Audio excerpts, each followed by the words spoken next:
sit down? Because honestly, we got to have a talk. We had rules for you, and you have not followed one rule.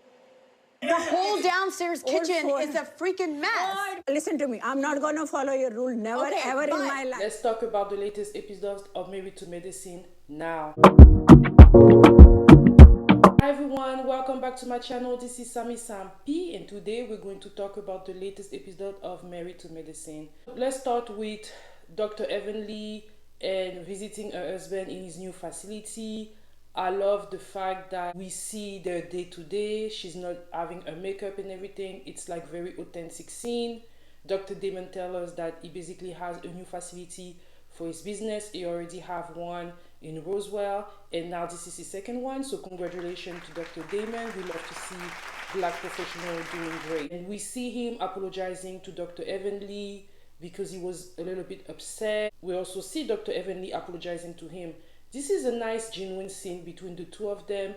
We all know how much Dr. Heavenly loves her husband, and she doesn't want him unhappy. And he also said that Dr. Heavenly is usually not that way, and he should have been understanding that maybe her behavior was a little bit off because her mom is at the hospice.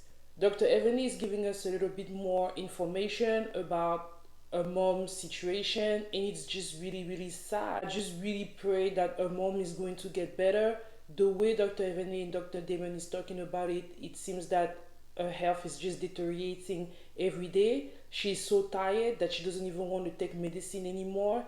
And I mean, my heart beats for her. I still have hope, I still have faith, and I hope that everything is going to be good for Dr. Heavenly and her family. Dr. Contessa and her husband, they're talking about the situation with Dr. Heavenly.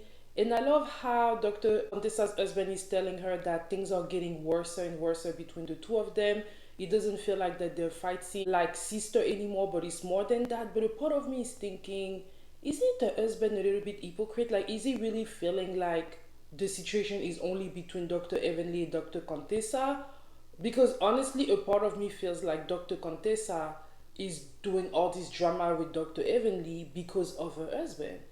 And whenever you look at them, it seems like he has nothing to do with the situation. You know, it's just between the two of them. But a part of me is not sure. He says that he's still talking to Dr. Damon and that they're in good terms. I guess he said that he feels for Dr. Heavenly and that he sent a message to Dr. Heavenly through Dr. Damon. And I was like, this is very telling. He's acting like the problem is only between Dr. Contessa and Dr. Heavenly when he knows he also have a problem with Dr. Heavenly. Why can't you reach out to Dr. Heavenly yourself? Why do you prefer to reach out to her husband to tell her a message, especially about something so important? I feel like this is very telling. Let me all know in the comment what you think about this. Miss Audra done got upgraded. I feel like Miss Audra's acceptance into the group is such a smooth thing. She first was a friend to the group. We would see her husband being invited with the other gentlemen. And now they're together in the confessional. I think Married to Medicine is telling us that Dr. Audra done pass the test and is going to be a recurring role in Married to Medicine. Well, based on what we've seen of the second trailer for Married to Medicine, things are about to get hot, and Audra is going to be at the center of it all. So we see her and her husband. They're giving us more information about them. They're telling us that they met each other at homecoming for Harvard, and I'm like, that sounds so fun. I'm actually planning on going to my school homecoming this year. TSU Go Tiger. So they're saying how they met there, and her husband is a dentist and Audra is a lawyer. They're talking to like their wedding planner. They're planning their wedding. She said that they already got a court wedding, but now that they're ready to have the whole shebang. So they're preparing for that. Their wedding planner is there, and they're telling us how weddings have been super expensive, and they're already over $60,000 budget, over a $60,000 budget plan type of wedding. So they're basically around over $100,000 worth of money for this wedding ceremony. Dr. Audra is Ghanaian. She's Ghanaian American. She is explaining to us that her roots are very prominent in her family. She was raised into Little Ghana. I love to see an African woman on TV. She reminds me a lot of the other lady in Real Housewives of Potomac. she's a lawyer, her husband is a doctor. That's a big deal. That's going to be a big wedding, and they're doing it big.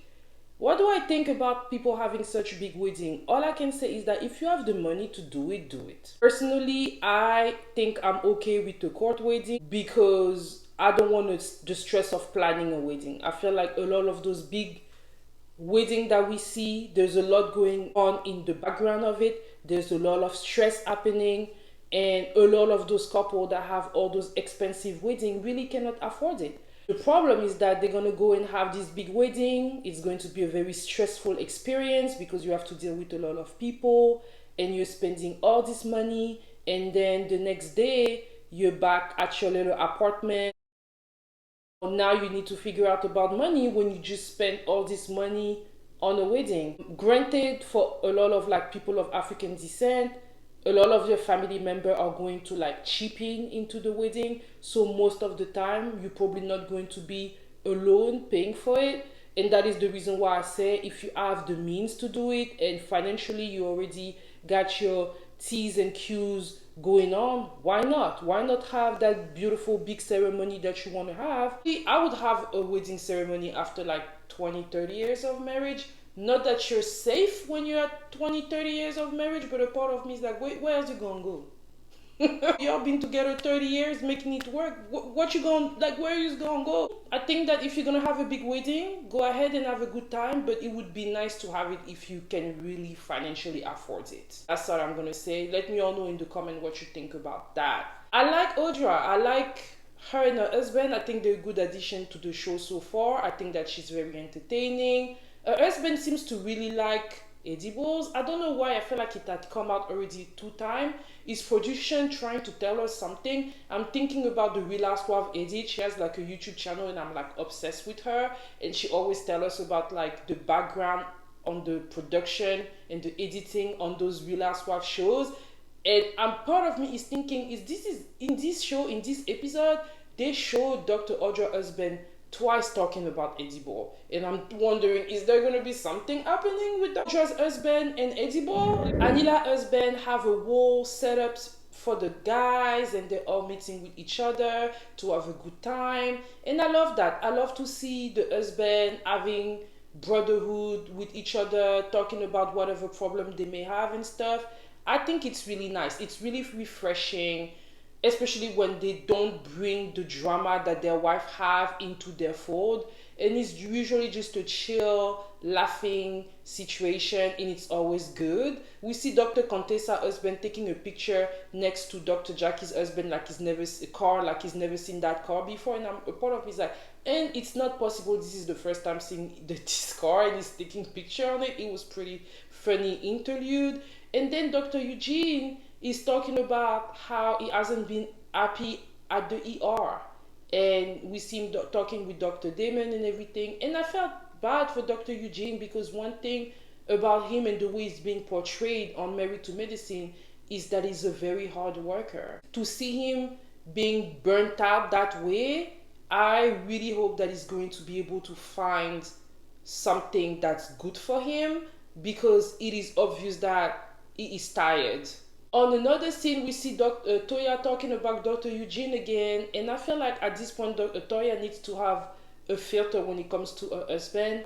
I know she's joking, and I don't think she's doing it on purpose, but several times as it happened that she would say things that people may think is about Dr. Eugene. And I feel like she needs to be careful with that.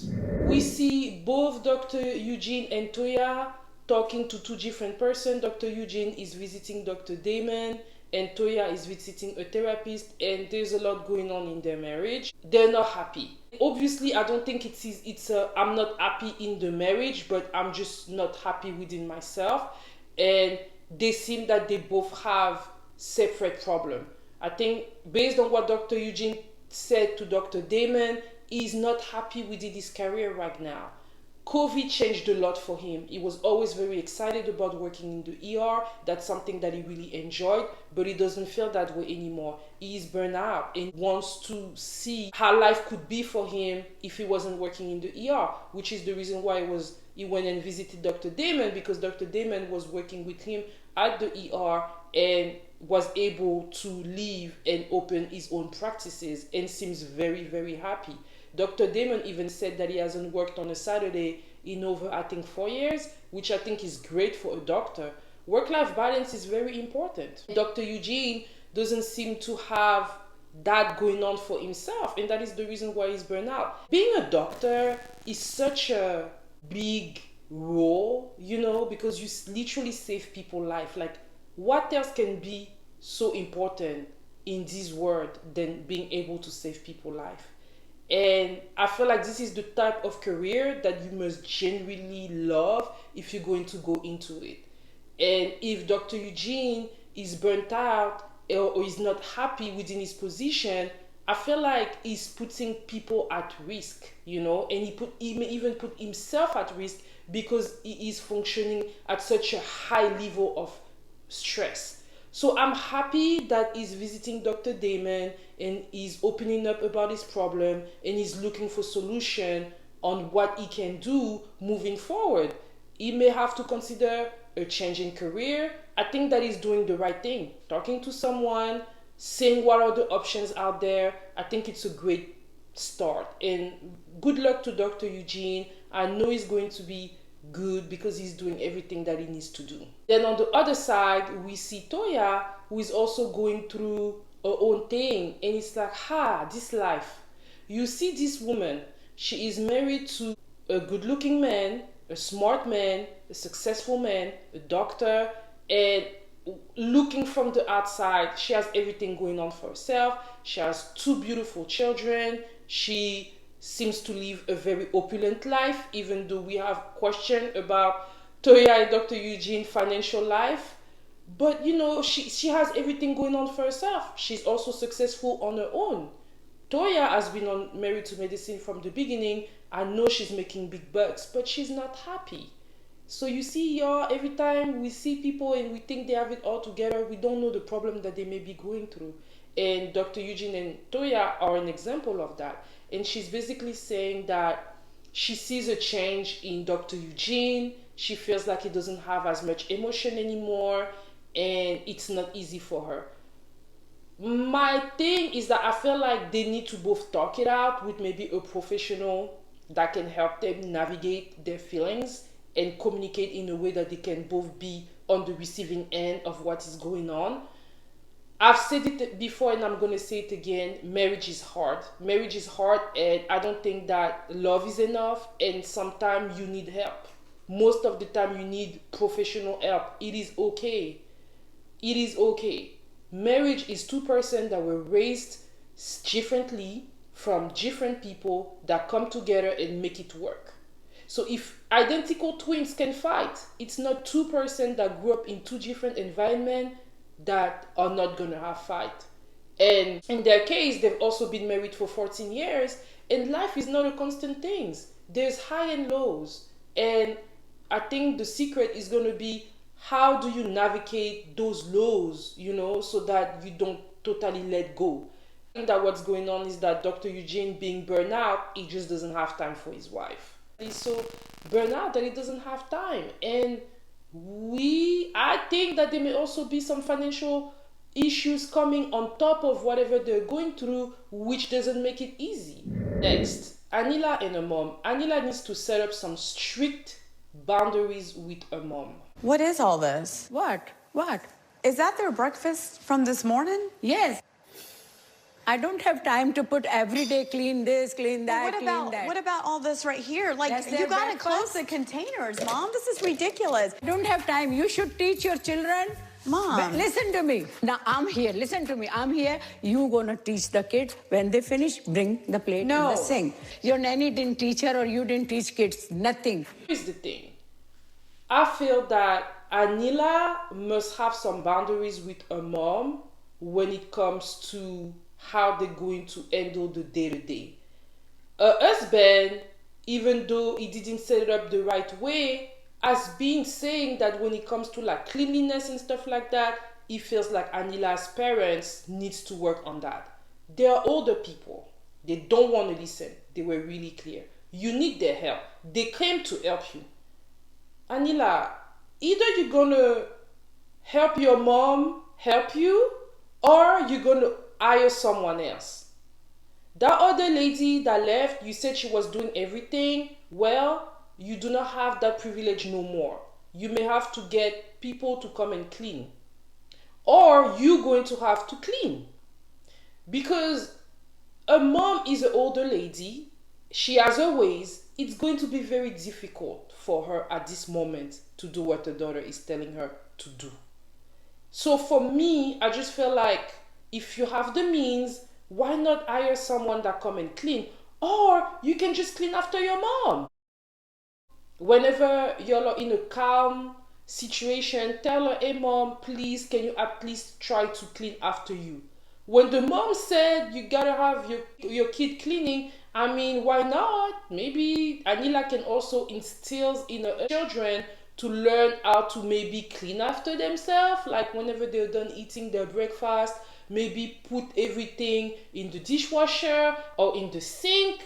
I mean, children are not that small, right? A daughter looks like she's at least 10, 11. So why not start implementing that? Hey, Anila's mom don't play. She is the way she is. She reminds me of the African mom. I don't think I would ever tell my mom to clean after her if she was coming to help me in my house. Listen, she's not paying for her parents to help her, so maybe if you don't want to do the cleaning yourself and you know your parents are not going to change, maybe you can get someone to come and clean. Or maybe you're going to have to clean too. What about that? We first look at the situation. It's going to be easy to say, well, you know, the mom, she can clean after herself. She's not clean and everything. They know her parents are not clean. I remember the first time I saw Anila and her husband, the first thing that her husband did was complain that Anila's family was not clean. You know, that they're not going to change. They're older people. So I feel like your mom is helping you, help your mom help you. Either you're going to clean or you're going to hire someone. Let me all know what you think in the comment. Both ladies are very dramatic, but at the end of the day, Anila, on this one, even though I didn't really like the way your mom talked to you and stuff like that, she's a mom, and it must be the African in me. I felt that you knew what you were getting into, and she's not going to be like the lady you were paying to be doing everything around the house. That is done. So that's it, y'all, for Married to Medicine. Married to Medicine keeps on giving. I'm still having a good time watching it. This episode was kind of like on the slow side, but we know it's gonna pick up on the next one. If you're new here, hey, and I invite you to, and for those of you that have been here supporting me, thank you all so much, and I will see you on the next episode. Bye.